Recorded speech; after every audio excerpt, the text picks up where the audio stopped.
CBC Vancouver newsroom. There is lots on the go today, so let's get into it.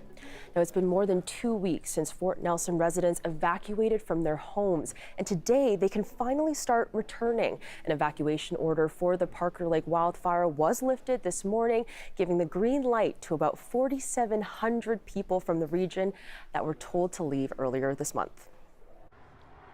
A lot of people are going to have to do a lot of cleaning in their houses. I expect to find a lot of garbage strewn about town from the bears. I've heard that the bears have been coming into town and going through everybody's garbage at night. Northern Rockies Regional Municipality Mayor Rob Fraser says residents will need to gas up and bring essential supplies with them when they return. And officials are urging drivers to be careful as thousands of people hit the highway back to Fort Nelson today. And it's a somber anniversary today. It's been 3 years since the Kamloops Secwépemc revealed that there were 215 possible burial sites identified on the grounds of the former Kamloops Indian Residential School. The band thanks its members and the community and allies for supporting as it continues to investigate. In a social media post, the band says it remains steadfast as guardians for the missing children from the school, and it urges people to speak out against those who deny what happened at residential schools. The band says its investigation into the unmarked graves is ongoing, noting that the findings and the steps being taken are being kept confidential for now to protect the investigation. And restrictions may be coming on the use of cell phones in schools in Vancouver. The Vancouver School Board is expected to vote today on a motion that would do just that. Now, back in January, the provincial government mandated school districts to put new guidelines into place that would govern how and when phones could be used in schools. And some educators have warned that cell phones in class can be distracting and take away from academic performance. The VSB says one proposal includes keeping phones silent and out of sight for the day unless the student has permission from the teacher. And for the second year in a row, BC scored a barely passing grade in its poverty report card. Now, the province got a D+ grade, and that's according to a report issued by Food Banks Canada. And it found almost 22% of British Columbians reported being food insecure, and that's up from 17% last year.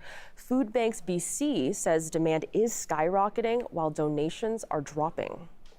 As more people feel the pinch, they're just not able to give as much. We have people that may have been donors who now may need to consider accessing a food bank. So it's a challenging time. The report card found nearly half of those surveyed feel they are doing worse financially compared to the previous year, and all provinces except 2 received a grade in the D range. Now, here's a throwback. The BC's Lions have announced who will be performing at their home opener this season. Take a look. It's rapper 50 Cent. He will be taking the stage at BC Place on June 15th ahead of the kickoff between the Lions and the Calgary Stampeders. Now, the Grammy Award rapper is the latest in a series of artists who have performed for the Lions ahead of their opening home game. Last year, LL Cool J wowed the crowds at BC Place. And that's it for us. I'm Jessica Chung. You are watching CBC News BC. Now stay with us for continuous news updates. BC Today is next with Michelle Elliott. Who's up there?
Good afternoon. Thank you for joining us. Residents of Fort Nelson are making their way home after being forced out by wildfire.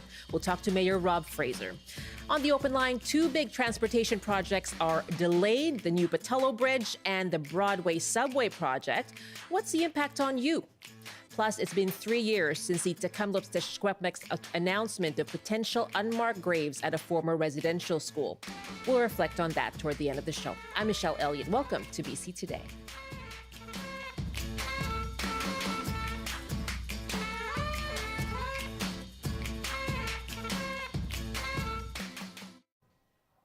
Thanks for joining us on CBC Radio 1, as well as CBC Television and live streaming as well. You can find us on the CBC News app, and that's at the video page.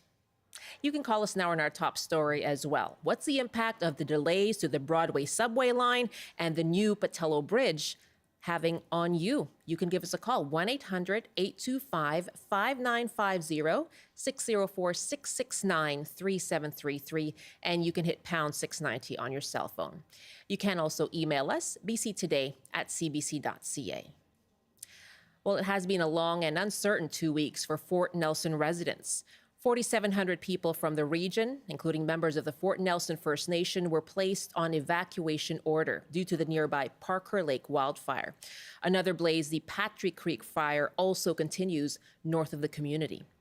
Now, this morning at 8, that order was lifted. Radio Canada's Benoit Ferradini spoke to one of the first evacuees to return home today, Sarah Michelle. I got to see the road open up, and I arrived right at 8:01, and I left Fort St. John at 3:30 in the morning.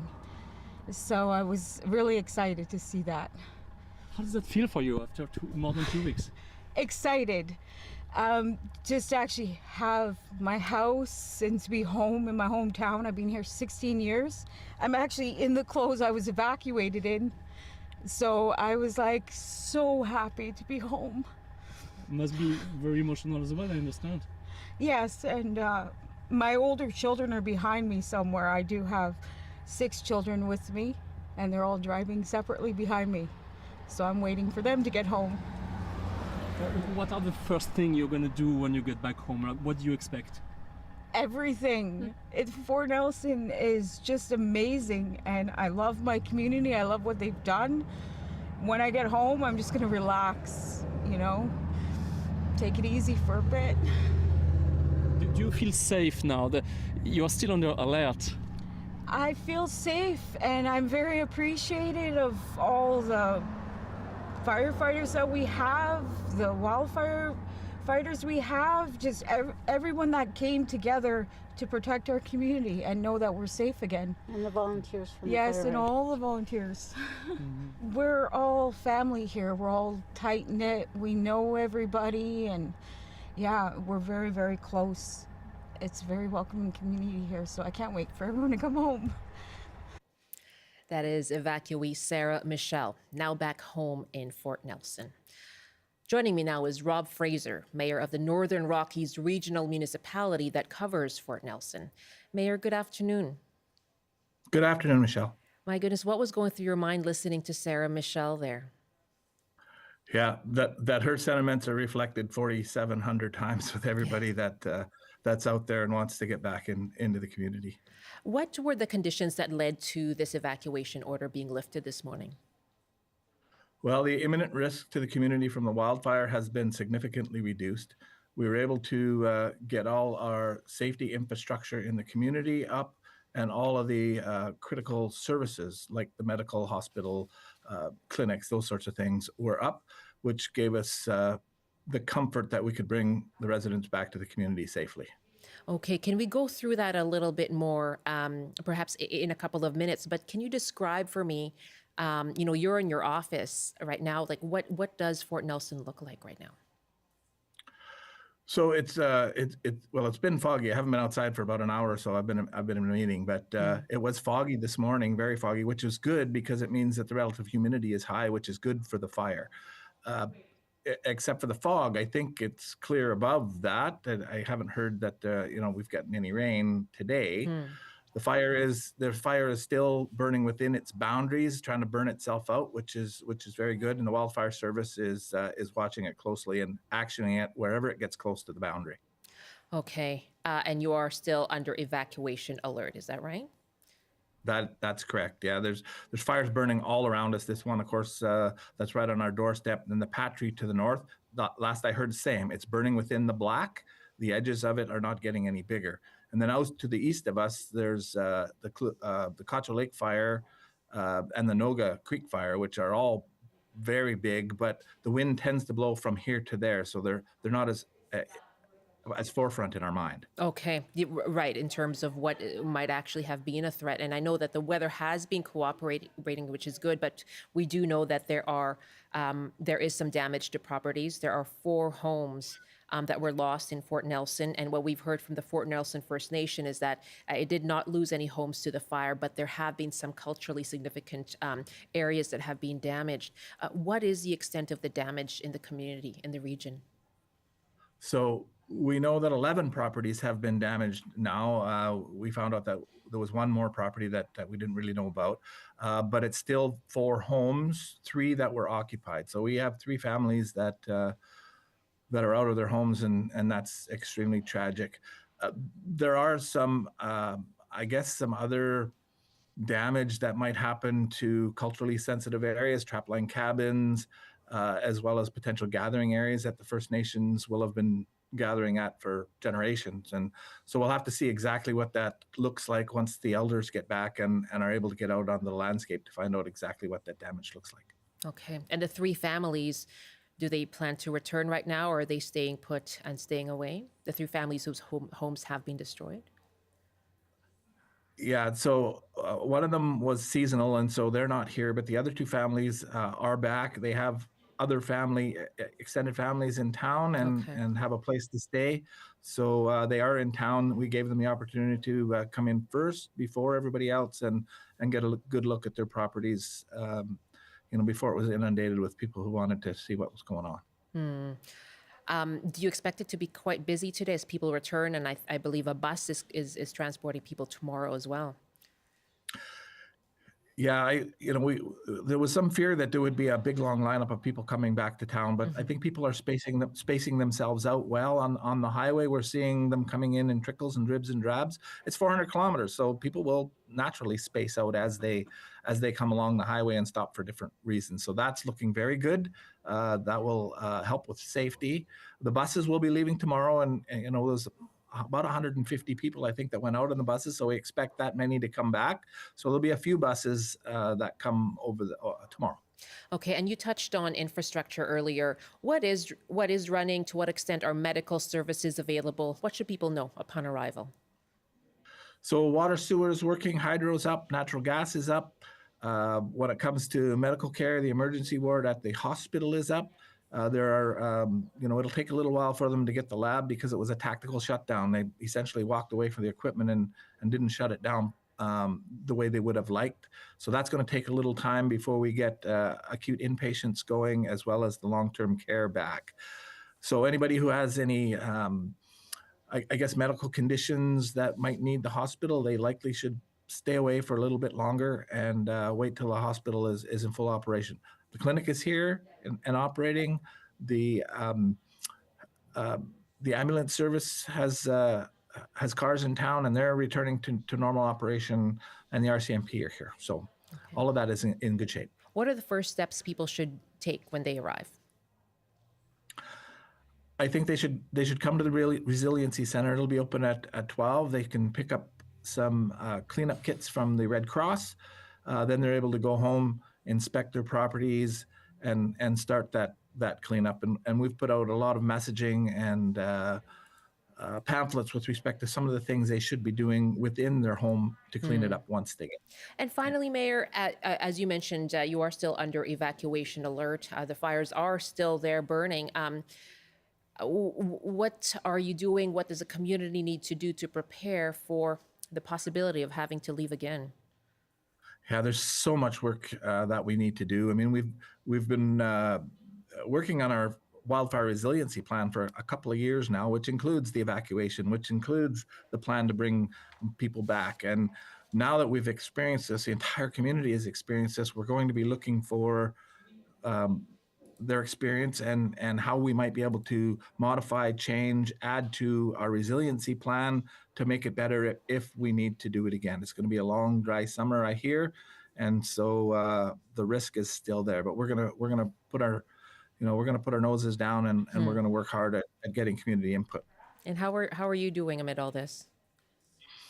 Yeah, I hit a wall here the other day myself, but I've got such a great team of people around me to buoy me up. They were able to take over the communications while I was down for about half a day. Got a good sleep, and I'm just excited that folks are coming back. I'm going over to the Resiliency Center as soon as I'm done here. Okay, I hope you see more of those emotional comments like we heard earlier, and I hope you get some sleep, Mayor. Thanks so much.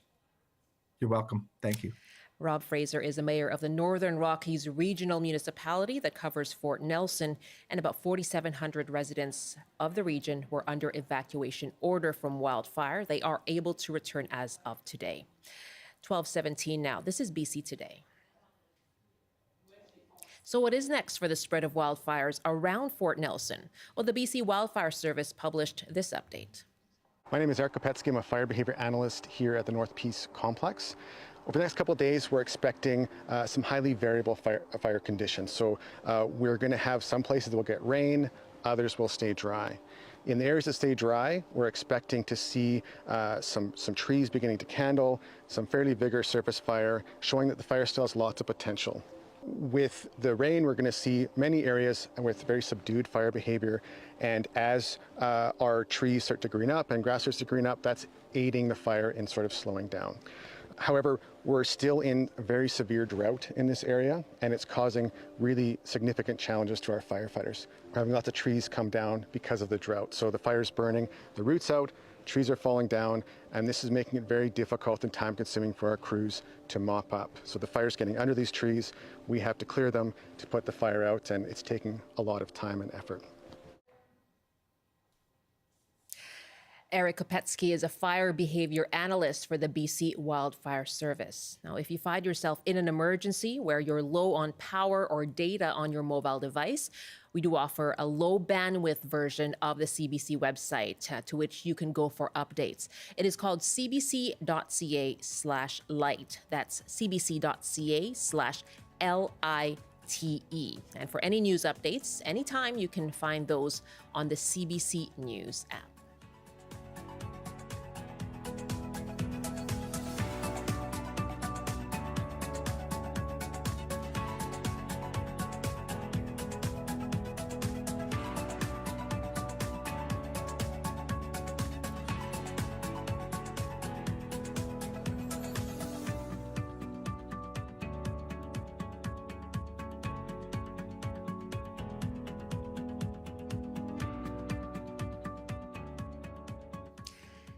$12:19 now Pacific time. This is BC Today here on CBC. We're on Radio 1, on television as well as live streaming. You can catch us on YouTube right now, and you can also watch us live on our streaming service, cbc.ca/BC online, or you can use the CBC News app. Our service is called CBC BC. Well, the BC government has announced delays for the completion of two huge transportation projects in the Lower Mainland. The new $1.38 million Pattullo Bridge will not be open until late 2025, and the $2.83 billion Broadway line subway project now won't be done until late 2027. And this announcement was made last Friday afternoon. And we're asking you, what are the impacts of these delays, and what are the transport improvements that are needed where you live? You can call us now, 1-800-825-5950, 604-669-3733, and you can also hit #690 on your cell phone. If you'd rather email us, it's bctoday at cbc.ca. In a moment, we're going to hear from a spokesperson for businesses in the Mount Pleasant area that say they have been affected by the construction and now the delays to the opening of the Broadway subway line, and that it's impacting them negatively, and they are feeling the detriments from it. So we're going to hear the impact on them coming up. Well, BC United's transportation critic is Trevor Halford, and he says these projects have had a history of delays. The Pattullo Bridge project, that was initially delayed from 2023 to 2024. It's now being pushed back. Best case scenario, I'm assuming, is fall of 2025. The Broadway subway project, that was delayed from 2025 to 2026, and that is now delayed till the fall of 2027. So it's on brand, and I think that for most people, it's a question of transparency and just these are projects obviously that people are counting on, and this government has overpromised and underdelivered. And business owners on Broadway have been speaking about the impacts of these delays. Santipan Sentival is the owner of Green's Organic Market. It's affected us in many ways. Bottom line, quite a bit. We've lost about 40% of our sales year over year. So it's like we've lost a tremendous amount of money that we probably won't be able to come back from. We've been on the brink for a while. It's been getting line of credit after line of credit, borrowing money off family, friends, banks, whoever would give us money to keep us afloat. And it's my dream, so I'm not going to let it die without a fight. We haven't had any help from the province, the city, or the federal government. They just give us a lot of lip service. I don't know if I'll ever recover from what I've lost from this last 4 years. Sentival filed a civil lawsuit in 2022 seeking damages for nuisance related to the project. Lisa Gao is the Associate Vice President of the Broadway Subway Project, and she told CBC News some of the reasons for the delays. It's a fairly complex piece of infrastructure that we're building. And each of the pieces of the project are sequential in nature. And what I mean by that is that you have to move from one component of the work to the next. And so if there are impacts in one part of the piece of work, then it impacts the next sequence of events. And so, for example, when we started the project, we were in the midst of COVID. That impacted our ability to get mobilized. And so that created some challenges for us. And then as well, as we were moving and getting ready to launch the first tunnel boring machine, we first had to make sure that there was a concrete base. And we had a concrete strike at the end of 2021 that impacted that and delayed the start of the tunnel boring. And we'd like to hear from you. If you live in the area around construction of the Broadway subway line, if you run a business there, or if you're a resident, of course, that uses the Pattullo Bridge, let us know, what is the impact of these delays? Are you waiting for these projects to be completed? What difference would they make for you? We'd love to hear from you. And wherever you live in the province, what are the transportation improvements that are needed where you live? You can call us now, 1-800-825-5950, 604-669-3733. You can hit pound 690 on your cell phone. And by email, we're at bctoday@cbc.ca. Well, for more now on the impact of the Broadway subway line delay, we're joined by Neil Wiles, who's a Mount Pleasant Business Improvement Association Executive Director. Hi, Neil. Thanks so much for joining us. Thank you for having me. What's the impact of this delay announced on Friday afternoon? A little devastating, and I have to say it was a little devastating. Buried in a little feel-good press release. Right. Well, I'll get to the press release in a moment, but what do you think will be the impact of the delay itself? I mean, I was just out on the sites. I'm seeing more and more papered up windows. I've got 3/4 of one block on one side and the whole thing on the other side. There's these folks are struggling. I think that they're that they're innovative and nimble, but the tide is against them. And I think that with an extra 2 years added onto this project, I think it's high time that the province steps up and does something to help them. Okay, so it's about helping these business owners. You know, I have been down there many times, and yes, I'm thinking about all it is a construction site with gates and railings blocking sidewalks, and there is a small sidewalk on the side, and you know, you have to really make your way and wind your way around to get to those businesses. What has life been like for them?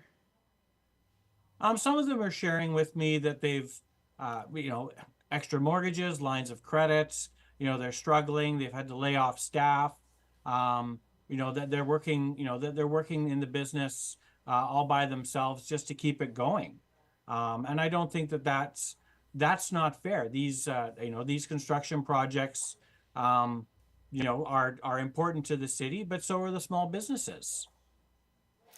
And you talked about the news release that was issued on Friday. The headline was 2 major infrastructure projects reach milestones, and the first line is drivers and people who take transit in the Lower Mainland are closer to faster and more convenient travel, as both this Broadway subway project and the Pattullo Bridge replacement project have reached significant milestones. It goes on to detail those milestones, but in the end, it is the announcement of delays to these projects, and the subway line will now be completed 2027. What has communication been like to the businesses there in terms of the timeline and these delays? It's been a little frustrating. You know, on one hand, we have great communication when there's a concrete pour or there's going to be some sort of minor disruption. You know, locally. You know, at the Main Street station or the Cambie Street station, so on and so forth. But the big picture, the big timeline things here, that's not great. You have a feeling that it's coming, but you know, of course, no one confirms it until the official announcement comes out. I mean, this is the second delay notice in just over the 3 years that the projects have been going on. So you know, as we're looking at another 3 years of the project, how many more delay notices are going to come? You know, I mean, I think it's hard to say that there'll be no delay notices coming in the remaining part. You did just meet this morning with project leads. What did they have to say about that? We were pacing around the area looking for sort of small things, small nuances that we could do to help the businesses. Just little bits and pieces. Again, you know, everyone sort of has their hands tied in what they can do by the province. And it's the province that needs to step up. The province has this no compensation policy for short-term disruptions for construction projects. Well, it's great that you get to write your own policy and you get to define what a short-term disruption is, because this will be 7 years. A 7-year disruption, not out in the middle of nowhere, right in the center of a large city, is going to be devastating. You know, they're using it as a shield and an excuse not to do anything. And what they say they are obligated to do is ensure that there is access to these businesses, right? Access, but like as you said earlier on, sometimes it's hard to get to. It's inconvenient, and for the businesses that would sort of be a convenient type stop, you know, a small coffee shop and whatnot, it's like, well, I'm going to go somewhere else because I'm not going to stop there. There's been a little restoration of some parking along the lines. And some of the business owners have said they've seen a nice little increase in their sales, you know, because of the access to parking. Again, that's not, you know, I don't want to put too much into that because the sales were so low that, you know, any increase is being seen as very positive. We'll go back. So there are little bits and pieces that are being done, but at the end of the day, the province needs to decide.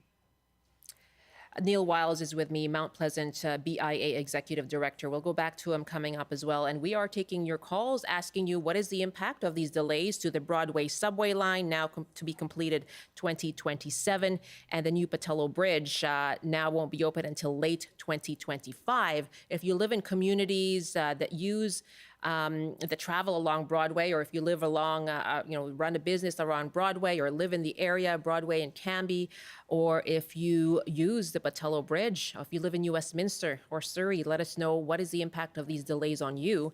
And wherever you live in the province, what are the transport improvements that you would like to see in your community? You can call us 1-800-825-5950, 604-669-3733, and you can hit pound 690 on your cell phone.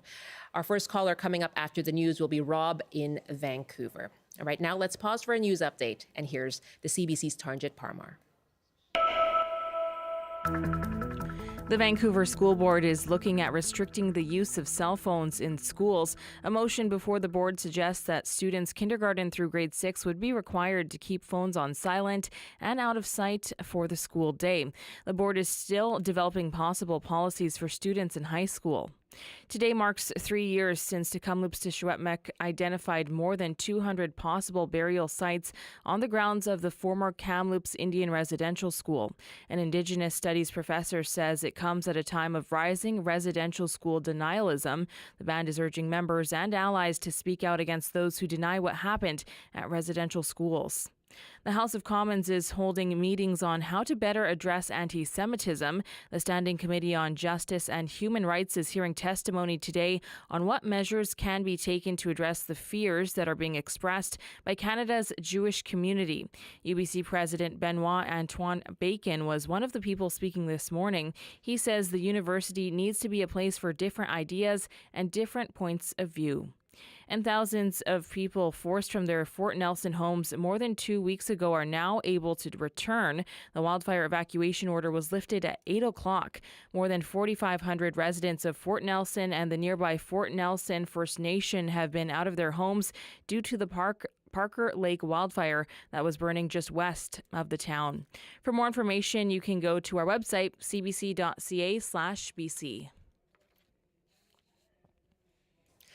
Tarnjit, thank you very much. Are you a BC Lions fan? I've never been to a game either. It's okay. I've never seen it.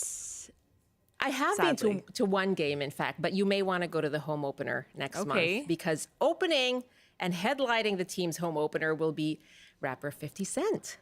Then I may have to make my debut. Yeah. On stage with 50 Cent? Hopefully, if he thought I was cool enough. But I am probably not cool enough. If you saw his performance at the Super Bowl halftime show. He's great. It was great. It was probably cheaper than his actual concert tickets. You're right. So it's like, you get it 2 for 1. Two for you one. Get 2 shows in one.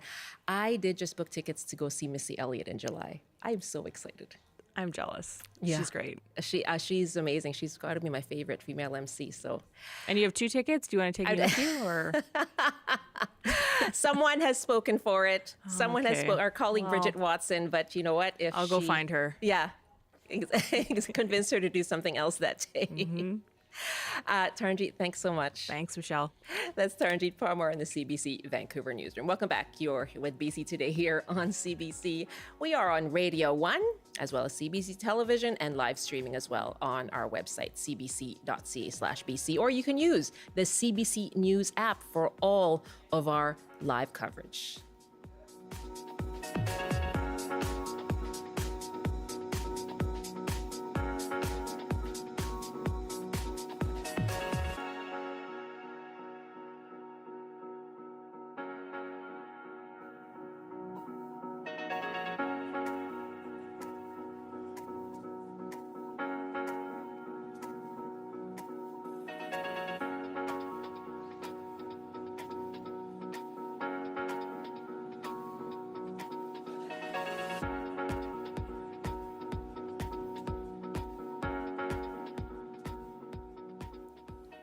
Well, 2 major infrastructure projects in Metro Vancouver, the Pattullo Bridge replacement and the new Broadway subway line, have now been delayed. The replacement for the aging Pattullo Bridge was supposed to be in service last fall. That is now scheduled to open fall of 2025.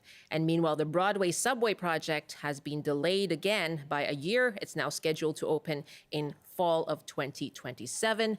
We're asking you, what is the impact of these delays on you? If you're a resident, a business owner, if you use the Pattullo Bridge or travel, for example, to UBC, let us know what is the impact of these transit project delays on you, transportation project delays, and wherever you are in BC, what are the transit and transport improvements that are needed in your community? Our numbers are 1-800-825-5950, 604-669-3733, and you can hit pound 690 on your cell phone.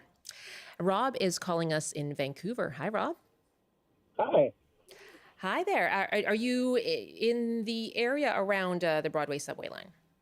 Yeah, I am. And I lived right on Canby Street during the entire Canada line, start to finish. So I just, first of all, big infrastructure projects, delays are pretty much to be expected. The reasons for these delays sound like they're completely out of the control of the government. So it's a bit funny to have anyone any opposition party try to blame it on the government. It's just silly. Canada Line, we saw many great beloved local businesses go out of business. As you may recall, one sued successfully, and then it was quite shocking to hear, then it got overturned on appeal. In terms of damages, yeah. Yeah, and I just want to point out that I think it was around 2010-ish. I would love for your team to look into this. Down in Seattle, United States, supposed to be a more bare-knuckled capitalist society than Canada, right? They built a streetcar. What did they do? They set up a fund to help the businesses during the construction. And we didn't do that during Canada Line up here in Canada. And now with the Broadway line, even though we've got NDP in power this time, you'd think they'd be a bit more willing to be helpful to small businesses. But same thing again. So I'd love to see your team ask politicians, hey, they did that in Seattle. In the USA, why can't we do that in Canada? And do you know who organized the fund? Was it the state government or the state? Yeah, that's what I'd like you to look. I don't know. It was government. Yeah, sure. I don't know if it was civic or state or a combination or what. But, I mean, if they can do it, surely we can do it. You're touching on what our guest was talking about earlier, which is some kind of support or compensation for the businesses along Broadway. Rob, thank you very much for the call. And certainly memories of the Canby businesses who were affected by the Canada Line construction come to mind. And there were 3 Vancouver merchants who were awarded thousands of dollars for compensation. That was overturned later on in the court when it came to that compensation. And so we're asking you, what is the impact on you on the delays of the Broadway subway line? And what are the transport improvements that are needed in your community? 1-800-825-5950, 604-669-3733. Anil Wiles is with me, the Mount Pleasant BIA Executive Director. And so what kind of support do you think is needed? This is what essentially you're calling for, right? Is the province to step up with support for these businesses? What exactly are you looking for? I think at this point, anything. Your comments there, your commentor, talking about a fund that people would be able to access if they were to sort of able to show some hardship. Say, here's a fund that we can help you along here. I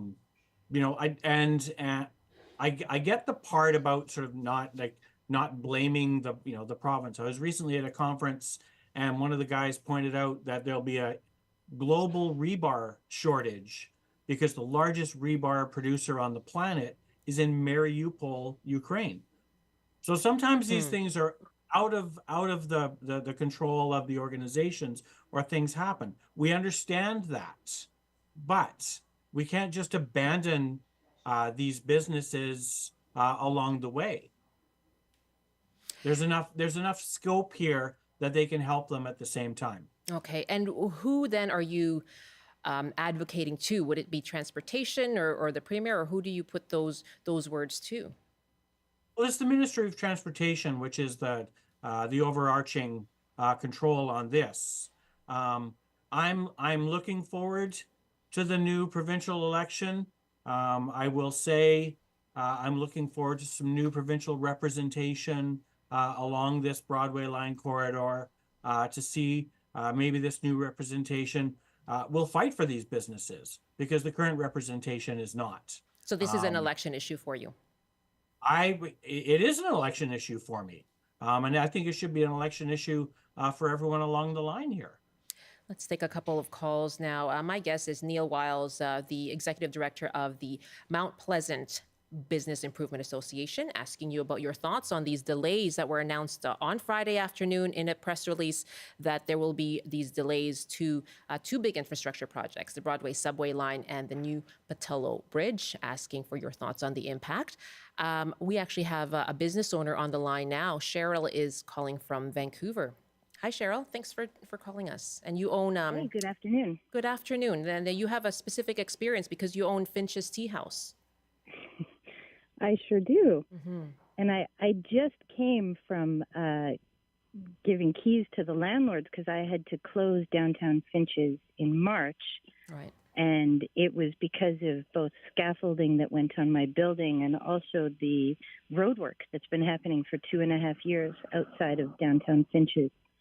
There's been 3 blocks of construction from Homer Street on Homer Street from Pender down to Hastings. And it's just a cosmetic roadwork product. They've done no work below ground at all. And it's just cosmetic, and it's 2.5 years now, and they're still not done.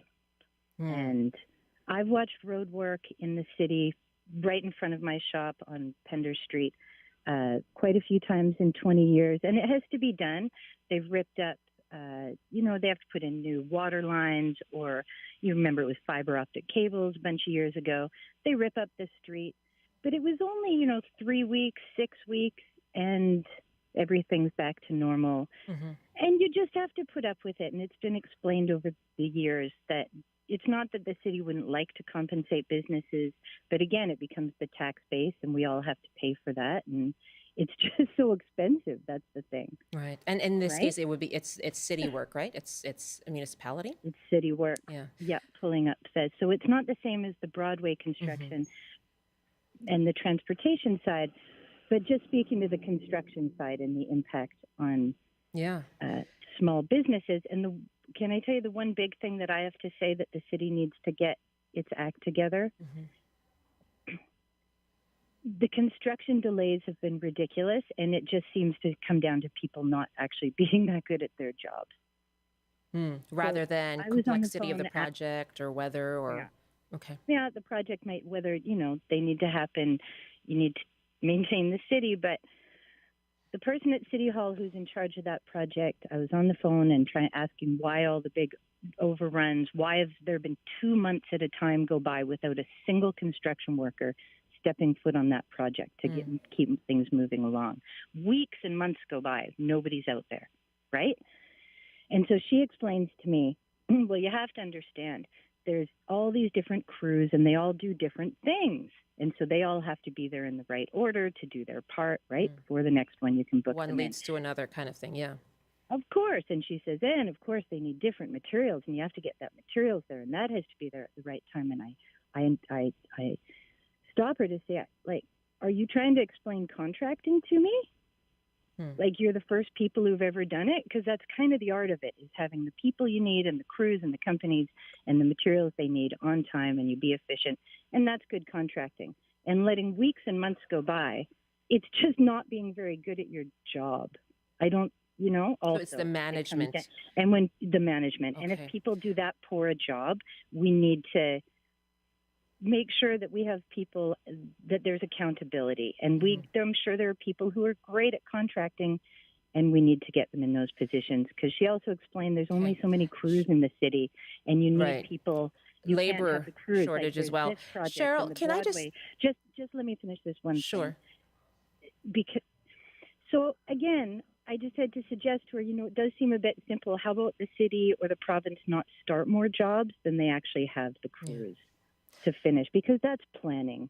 We know how long these projects, you can estimate how long they take because people with experience can do that. So that's my 2 cents. And Cheryl, I definitely remember when Finch's had to close. It's nearby here where we work, and I recall I think there was a GoFundMe, there was some crowdfunding that was done. And were there other pressures on you as well when it came to the pandemic and inflation and all of that? I mean, what are the pressures on a small business like yours? Right. So all those businesses on Broadway too, the retail and the food businesses in particular, they've just, all of us have been, how do you put it? It's just been, it's been such a terrible 4 years. We didn't cause it. We didn't cause the pandemic. We all cooperated with the government policies, and I think they were trying to do the right thing. But there's not a lot of, there's a legacy from that, and most of us still paying down huge amounts of debt. We didn't cause, debt in the tens and hundreds of thousands. I don't think people realize how hard that is. It's just individuals paying that off, and families. And so the closure of Finch's just made it through that, and now they've got the road work that they've been dealing with through all that on Broadway. Yeah. And yes, between the scaffolding, the new city code, where you have to panel the bottom floor buildings, and the road work. We just started to recover in December from our numbers had just leveled out, at least to not be losing money. And then with the scaffold and the road work, it sent us backwards again, which was really painful to be losing money and doing that much work and just trying to do what you're doing. Cheryl, and then there's also, there's one other really big impact that. Okay, I do have to. There's someone waiting from Terrace, but I'll. Okay. I'll be real quick about this. There's a lot of talk about the importance of large corporations, and the government's always dealing with how to, attention to large corporations. These are the actual numbers. About 20% of Canadians work for the government. Of the other 80%, I think the numbers, about 64% work for small businesses. Of jobs, about 13% for medium, and only about 4% for large corporations. So when we just let small businesses die because of all these kinds of projects, we are the Canadian economy. If you damage small business enough, that's 64% of the Canadian jobs. You could lose all 4% of large corporation jobs, and it's only 4%. So why so much importance is given to that sector and basically nothing? I've never had a government assist for small business make any noticeable difference to me. But we sure tried, and it was real fun making you lunch. And yeah, we were nice. We were neighbors at CBC. We used to make you guys lunch. Cheryl. So thanks for dropping by. And we're in Strathcona now, and thanks for your program. Really appreciate hearing from you. That's Cheryl in Vancouver. She owned Finch's Tea House at Homer and Cambie. Let's talking now about the impact of the infrastructure projects, the Broadway subway and the Pattullo Bridge now delayed again, asking you what are the impacts of these delays, and wherever you are, we heard from Cheryl there who talked about city infrastructure projects and city scaffolding that had an impact on her business. What are the transport improvements that are needed in your community? And if you've been affected by construction as well as a business owner, you can let us know your thoughts. 1-800-825-5950, 604-669-3733. And yes, let's head up now north to Terrace. And Glenn is on the line. And let us know what are the needs in your community, Glenn. Good afternoon. Thank you for taking my phone call. I do live near Terrace, and I know of a community, a very small community called Usk, and it's east of Terrace. I'd say maybe 15, 20 kilometers east of Terrace, and they rely on a ferry and an aerial tram for transportation. And if the river is low or too high, then that ferry has to stop for safety. And the residents that live in Usk basically have to rely on aerial tram to get over to the highway side. And I've heard from a family that lives in Usk and own property, and they're proposing that we look at possibly a road from Usk to Terrace. And I would imagine that's kind of a low priority for the Ministry of Transportation and Highways, because you're probably looking at several possibly hundreds of thousands of dollars or millions of dollars to construct the road from Usk to Terrace. So it's a challenge for people that live there, and we often take transportation for granted until we're stuck. Right. Sure. I was just thinking as well, we've had that issue when it comes to wildfire, for example, right?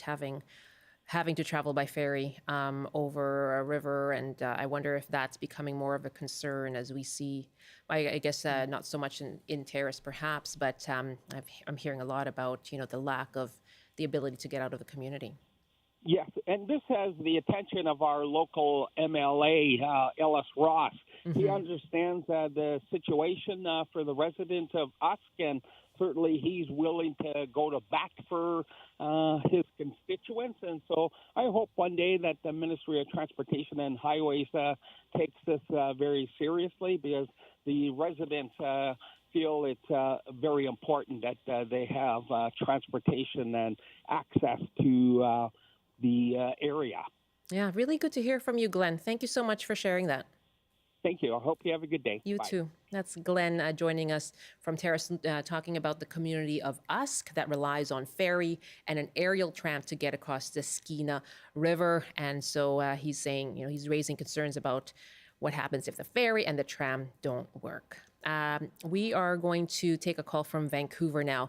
And in fact, Leonard Shine is on the line, and he was involved in that lawsuit around the Canada Line. Leonard, thanks so much for calling in. Oh, I'm very happy to call in about this, and I'm glad you're having this program, because it's, it's certainly been an issue for small business in particular. And as one caller called earlier, in the States, they do help small business in these situations. Canada does not. But there's just a correction to make on the appeal court. Mm-hmm. We started our lawsuit in 2009. As a class action. We were certified. The provincial government appealed that. We won the appeal. And then the second part of a class action lawsuit is to show a cause of damage, and we won that, and the province did not appeal that. The third part of a class action lawsuit is each individual shows the actual damage during that time, and the court awarded us money not on our full loss, but on the loss of how much more we paid to our landlords, and that if we had known, we would have had less of rent.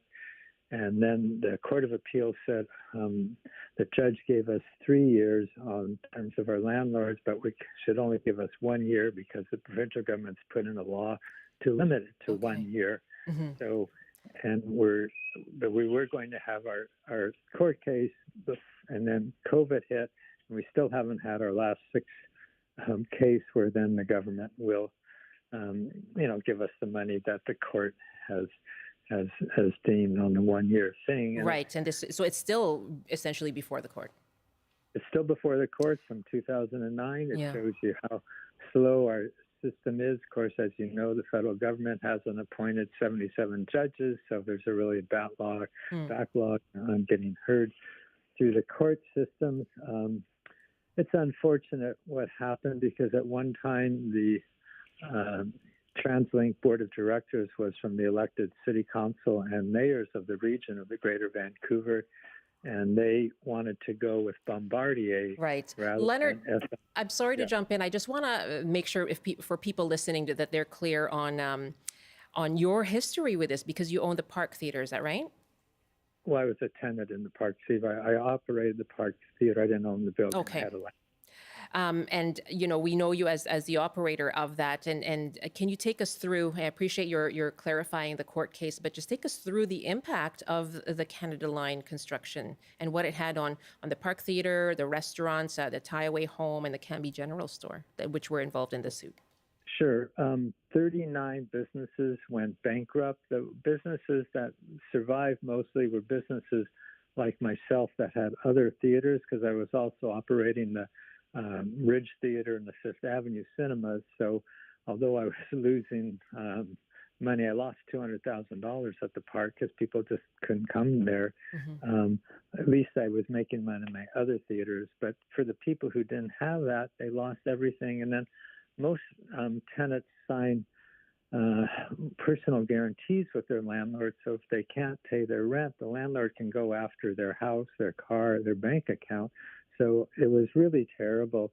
And as one of the callers said, small business employs more people in BC. And at that time, it was the BC Liberal government that did it. And we were hoping when the NDP got elected, we thought, well, they would then, pay us. But no, they followed exactly like the previous BC Liberal. They have not, given anything. They've appealed our decision. Yeah. Can I just ask you, Leonard? I'm so sorry to jump in. It's just we just have about 2 minutes left. In the end, so the Canada Line is running, seems to be, running well, and there is ridership using it. Park Theatre is there. Like in the end, was it all for the better? Like, is there a long-term benefit to the short-term pain?